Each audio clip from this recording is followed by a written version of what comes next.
My name's Christine Hansen and I'm the Manager of Knowledge and Content at Queen Victoria Museum and Art Gallery, which, as you know, is Launceston's cultural institution.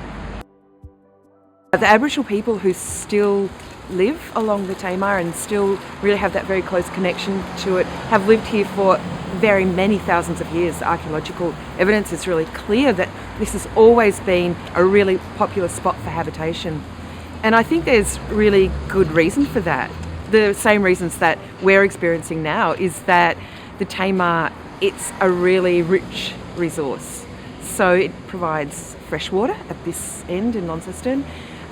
It provides saltwater species for food. It is a means for connecting with each other. It's a way of travelling. So I think for all of those reasons, people have always lived here, and we're continuing those traditions in some ways today. So, since the city of Launceston has been here, the estuary really has determined the shape of the city. For a start, it's the water that we live around. So the city in some ways follows the boundaries set by the water. But it's also how we connected with each other. The roads, I think we forget that the roads weren't built until the 1930s, 1920s, 1930s, which is 100 years, a little bit over, of connecting all those towns and hamlets and farms along the estuary together was through the water. So there were boats and ferries, and the watercraft that went up and down. It was really about us connecting with each other. And it was a really easy way to stay connected, actually.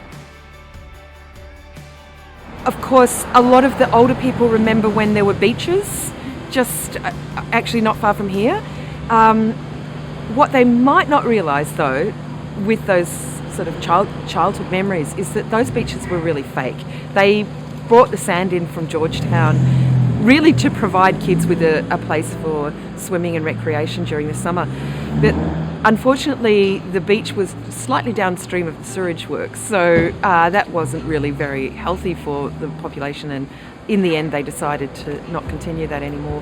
But I think it's still very much about leisure, about fishing and boating and enjoying the outdoors around the waterways, and that's a really important way that we stay connected to the water. I think people really remember floods. It's such a mark in our history.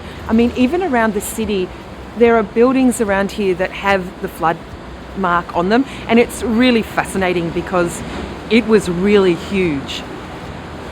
So that's very much a mark, and I think 2016 as well, people really still have very strong impression of what happened in 2016 with the water rising. So that I think brings the estuary really into the consciousness. If we look at it as an ecosystem more than as a river that runs through a channel, I think we'll start to develop a much richer relationship with it. I think we are people of the estuary. We're not entirely freshwater people. We don't live on the lake or on a river. We're not 100% saltwater people. We don't live on the coast with those big swells of Bass Strait. We live in that place that's where the saltwater and the freshwater meet. And I think that's really the essence of Launceston, is that we live in this zone that's about crossing over and being a place of, joining together, if you like, the saltwater and the freshwater. It's really who we are. We're people of the estuary, and I think that's part of our identity. Even if we don't really say that much, we somehow still know that that's who we are as a community.